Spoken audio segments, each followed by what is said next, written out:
Hello, my dear students. Welcome everybody. Welcome to the online video class. My name is Mohammad Saddam Hussain, Assistant Teacher in English, Srishti Central School and College, Rajshahi. Dear students, আজকে আমরা model question 8 এর সবচেয়ে গুরুত্বপূর্ণ এবং critical একটা বিষয় নিয়ে আলোচনা করতে যাচ্ছি। আজকে আমরা আমাদের মডেল কোশ্চেন 8 এর 10 নম্বর যে প্রশ্নটা থাকে প্রশ্নে, সেই প্রশ্নের অ্যানসারটা কিভাবে লিখতে হবে এবং এটা থেকে আমরা কিভাবে ইনফরমেশনগুলোকে মেমোরাইজ করতে পারি বা দেখে বুঝতে পারি সেই বিষয়গুলো আজকে আমি ক্লাসের মধ্যে দেখাতে যাচ্ছি। So let's go to the whiteboard. As you see in the whiteboard, today we are going to discuss model question 8, question number 10. The title of the question is how to take physical exercise. কিভাবে আমরা physical exercise করতে পারি বা নিতে পারি বা what is the procedure to take part in a physical exercise. এই বিষয়গুলো মোটামুটি আজকে ক্লাসের মধ্যে আমরা দেখছি। সো ডিয়ার স্টুডেন্টস, তোমরা জানো যে পরীক্ষার কোশ্চেনে এই প্রশ্নের উপরে ভিত্তি করে 5 মার্কের অথবা 6 মার্কের প্রশ্ন থাকে এবং এক্ষেত্রে 3টা প্রশ্ন দেওয়া থাকে। সেই 3টা প্রশ্নের মার্ক ভ্যারিয়েশন গুলো হচ্ছে প্রথম প্রশ্নের জন্য 1 মার্ক থাকে, দ্বিতীয় প্রশ্নের জন্য 2 মার্ক থাকে এবং তৃতীয় প্রশ্নের জন্য 3 মার্ক থাকে। সো যেহেতু আমাদের প্রশ্নের মার্কের ভ্যারি করছে, অতএব আমাদের লেখাতে অ্যানসারের লেন্থ এবং ল্যাঙ্গুয়েজ গুলো কিন্তু ভ্যারি করবে। সো সেই দিক থেকে আমাদের প্রথম যে জিনিসটা জানতে হবে সেটা হচ্ছে 1 নম্বরে যে প্রশ্ন থাকবে সেইটার অ্যানসারটা একদম শর্ট ফর্মে লিখতে হবে। এক কথায় যাকে বলি আমরা, এক কথায় লিখতে হবে এমন একটা বিষয় লিখতে হবে। 2 নম্বরের প্রশ্নটার ক্ষেত্রে আমরা একটু সেন্টেন্সটাকে লেন্থি করতে পারি, একটু বড় করতে পারি। 2 নম্বর প্রশ্নের ক্ষেত্রে আমরা সাবজেক্ট ইউজ করতেও পারি, নাও করতে পারি। আমরা ইম্পারেটিভ সেন্টেন্সে লিখতে পারি। এখন ইম্পারেটিভ সেন্টেন্সে লিখতে হলে আমাকে জানতে হবে যে ইম্পারেটিভ সেন্টেন্সের স্ট্রাকচারটা কি হয় বা কিভাবে একটা ইম্পারেটিভ সেন্টেন্স লিখতে হয়। সাধারণত আমরা জানি অ্যাজ ইউজুয়াল ইম্পারেটিভ সেন্টেন্সটাকে ভার্ব দিয়ে শুরু করতে হয় এবং এই ভার্ব দিয়ে শুরু করে শেষ পর্যন্ত এমন কিছু লিখতে হবে যেন 2 নম্বর প্রশ্নে যে এক প্রশ্নটা থাকছে সেটার অ্যানসারটা একদম ক্লিয়ার এবং ক্রিস্টাল হয়ে যায় আমাদের সামনে। ওকে, এটা হচ্ছে 2 নম্বর বা বি নম্বর প্রশ্নের উত্তর। 3 নম্বর প্রশ্নের ক্ষেত্রে আমরা একটু লেন্থি করতে পারবো, একটু ব্রড করতে পারবো প্রশ্নগুলোকে। এখানে সাবজেক্ট যোগ করতে পারি, অ্যাসার্টিভ সেন্টেন্সে লিখতে পারি অথবা মডাল অক্সিলারি ভার্ব ইউজ করে কিন্তু লিখতে পারি। আমি কিন্তু ক্লাসে আজকে দেখাবো যে কিভাবে আমরা যে কোনো 10 নাম্বার প্রশ্ন যদি আসে প্যাসেজ থেকে তাহলে সেটাকে কিভাবে লিখতে হবে এবং এই লেখার টেকনিকগুলো কি কি। সো চলো আমরা এটাকে দিয়ে আজকে শুরু করি। So how to take physical exercise, এইখানে আমাদের বইয়ে যে বক্সটা আছে ঠিক এই রকমের একটা বক্স আছে। তোমরা যদি বই খুলে দেখো তাহলে দেখতে পাবে এই ধরনের একটা বক্স আছে।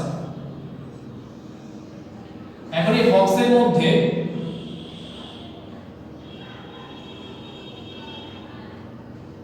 চারটা অথবা 5টা ইনফরমেশন থাকে, 4 থেকে 5টা, সব জায়গায় 5টা নাও থাকতে পারে, 4টাও থাকতে পারে। সো 4 থেকে 5টা ইনফরমেশন দেওয়া থাকে। এখন এই ইনফরমেশনগুলো আমাকে পড়তে হবে এবং কোন ইনফরমেশনে কি বলছে সেটা বুঝতে হবে। সো আমি যেটা বই দেখতে পাচ্ছি যে 1 নাম্বার যে ইনফরমেশনটা বলছে get up early in the morning, get up early in the morning, অর্থাৎ সকালবেলায় খুব সকাল সকাল ঘুম থেকে উঠতে হবে। This is the first word. আমাদের টেক ফিজিক্যাল এক্সারসাইজ করার জন্য এটা হচ্ছে 1 নাম্বার কাজ। You have to get up early in the morning, otherwise you can take part in the physical exercise. 2 নম্বরটা হচ্ছে wash your face and refresh yourself. That means তোমাকে ঘুম থেকে ওঠার পরেও you have to wash your face, you have to refresh yourself, you have to recreate yourself. তোমাকে নতুন ভাবে রিফ্রেশ হতে হবে, তোমার ফেস ধুইতে হবে, তোমাকে যেন ঘুমের যে ভাবটা সেটা থেকে দূরে হয়ে আসা যায়, এই বিষয়টা তোমাকে মানতে হবে। This is the second point. Third point টা হচ্ছে wear dresses and shoes suitable for walking or running.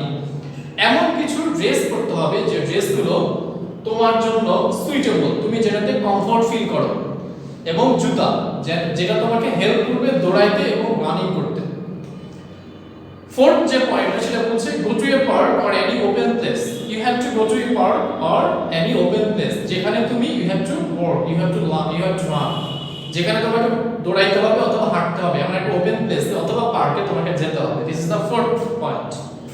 Fifth point is that be a group or enjoy your walking or running. বলছে তোমাকে একটা গ্রুপের মধ্যে যেতে হবে যেন তুমি তোমার হাঁটা এবং দৌড়ানোটাকে এনজয় করো। তুমি যদি একা একা করো সেক্ষেত্রে কি হবে, ইউ মে ফিল বোর, তোমার হয়তো বোরিং ফিল হতে পারে।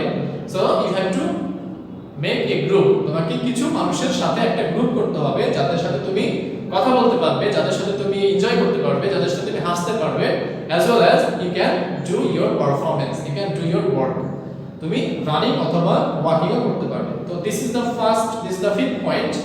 এই পাঁচটা পয়েন্ট আমরা বই থেকে সুন্দরভাবে পড়ে নিলাম এবং জানলাম যে কোন পয়েন্টে কি আছে, এবং এই পাঁচটা পয়েন্টকে যদি আমরা একসাথে করে চিন্তা করি তাহলে আমাদের সকালে ঘুম থেকে আর্লি ওঠা থেকে শুরু করে মেক এ গ্রুপ পর্যন্ত যে কাজগুলো করতে হবে সেগুলো আমাদের মাথায় রাখতে হবে এবং সেই অনুসারে কিন্তু আমাদের এখন প্রশ্নগুলোর অ্যানসার করতে হবে।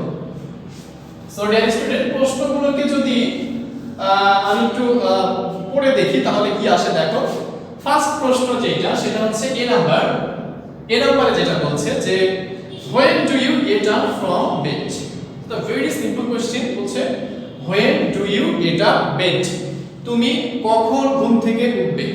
এই যে when do you get up bed বললো, এই কথাটার অ্যানসারটাকে যদি আমরা স্বাভাবিকভাবে দিতে যাই তাহলে এটা বলি যে I should get up early in the morning, এটাই আসার কথা। বাট এই ধরনের প্রশ্নের ক্ষেত্রে আমরা এত বড় সেন্টেন্স ইউজ করব না, এখানে শুধু একটা ফ্রেজের মাধ্যমে অ্যানসারটা দিতে হবে। তো এই বড় সেন্টেন্সটাকে যদি আমি এক কথায় বলতে চাই তাহলে কি বলতে পারি, early in the bed, early in the morning, অথবা get up early, এই ধরনের কথা আসতে পারে। সো এক নাম্বার প্রশ্নটার জন্য বলছে when do you get up from bed।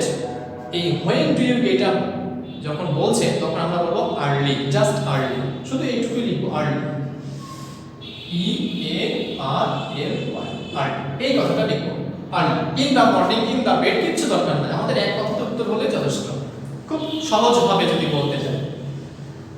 So this is the first question. Now we are going to second question, question number B. Question number B সম্পর্কে কিন্তু আমি বলেছি কিভাবে লিখতে হবে, আমি এখানে লিখেও দেখাবো। বলছে যে why should you take physical exercise। এই প্রশ্নটা প্রথমটার চেয়ে কিন্তু একটু বড় এবং অ্যানসারটাও একটু বড় হওয়ার কথা। বলছে when should you take physical exercise, why should you take physical exercise, অর্থাৎ কেন তোমাকে ফিজিক্যাল এক্সারসাইজ করতে হবে, কারণটা কি। এখন আমরা ফিজিক্যাল এক্সারসাইজ কেন করি এটা কিন্তু সবাই জানি, বাট এটাকে একটা ইম্পারেটিভ সেন্টেন্সের মাধ্যমে আমাদের এখানে নিয়ে আসতে হবে যেখানে আমরা কোনো সাবজেক্ট কোনো বিভার ইউজ করতে পারবো না। তাহলে দুই নম্বরের অ্যানসারটা এমন হতে পারে যে কি কারণে আমরা ফিজিক্যাল এক্সারসাইজ করি, আমাদের বডিকে ফিট রাখার জন্য, আমাদের মাইন্ড ফ্রেশ রাখার জন্য, আমাদের বোরনেস কাটানোর জন্য, আমাদের শরীরটাকে কি বলবো যে অসুখ বিসুখ থেকে মুক্ত করার জন্য, অনেকগুলো কথা আসতে পারে। এতগুলো কথার মধ্যে থেকে কোন কথাটা আমাদের উপরের বক্সের ইনফরমেশনের মধ্যে মিলে যায় সেই অ্যানসারটাকে আমরা এখানে নিব। আশা করি তোমরা বুঝতে পারছো আমার কথাগুলো। তাহলে বি নাম্বারটা হচ্ছে আমি এভাবে লিখতে পারি to keep our body fit, to keep our body fit. আমি এখানে একটা স্ল্যাশ দিয়েছি, এটার কারণ হচ্ছে কেউ যদি এত বড় জিনিসও লিখতে না চাও তার জন্য কি করা যায়, তার জন্য করা যায় শুধু এইটুকু যে to keep fit, to keep fit অর্থাৎ ফিট থাকার জন্য, সুস্থ থাকার জন্য। তাহলে আমি বলেছিলাম to keep our body fit, আমরা এখান থেকে আওয়ার বডিটুকু বাদ দিয়েছি, দিয়ে লিখেছি to keep fit. This is the answer number B, B নাম্বারের যে অ্যানসার সেটা। এরপরে আমরা সি নাম্বারে যাচ্ছি। সি নাম্বারের ব্যাপারটা হচ্ছে একটু লেন্থি এবং বড় এবং এখানে মার্কের পরিমাণটাও বেশি, অতএব আমাদেরকে কিন্তু এখন একটু ফ্রি হ্যান্ডে লিখতে হবে। যেমন ধরো এখানে যেটা বলছে how do you pass your morning, how do you pass your morning, you means you, individually you, how do you pass your life, তুমি তোমার সকালটাকে কিভাবে ব্যয় করো, ইটস আপ টু ইউ, তোমার এখন লেখার সুযোগ আছে। আমি যেভাবে পার করি সেটার সাথে তোমার মিলবে না, তুমি যেভাবে পারো সেটার সাথে তোমার বন্ধুর মিলবে না। অতএব এই জায়গায় অ্যানসারের ভ্যারিয়েশনটা মাস্ট আসছে। আমি যেভাবে সকালটাকে ব্যয় করি সেটাকে যদি আমি লিখি সেটাও যেমন সঠিক, তুমি যেভাবে সকালটাকে ব্যয় করো সেটাও যদি লিখো সেটাও কিন্তু সঠিক। তবে যেহেতু আমরা উপরে একটা ইনফরমেশন পেয়েছি, অতএব আমাদের উচিত হবে ওই ইনফরমেশন বেসিসে আমাদের অ্যানসারটাকে তৈরি করা। আমি সেগুলো পালন করি আর না করি, এই হচ্ছে আমাদের বিষয়। তাহলে আমরা সি নম্বরে যে অ্যানসারটা লিখছি সেটা হচ্ছে যে এখানে সাবজেক্ট নিয়ে আসবো এবং মোডাল অক্সিলারি ভার্বের ব্যবহার করব। যেমন এই প্রশ্নগুলোর ক্ষেত্রে উইল এবং শুড, উইল এবং শুড দুইটা ওয়ার্ড, একটা হচ্ছে উইল, আমি এখানে যদি একটু এটাকে মিশায় দিয়ে লিখি যে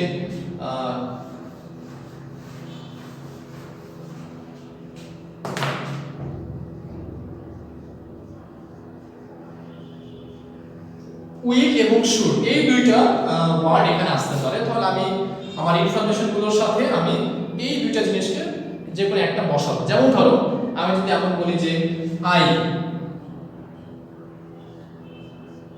গেট আপ আর্লি, একটা হয়ে গেল। Then I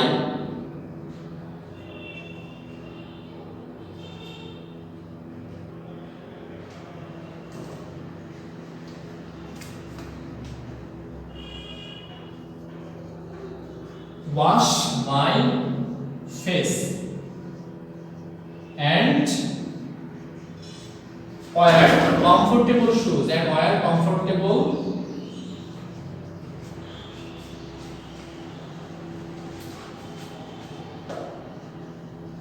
dress।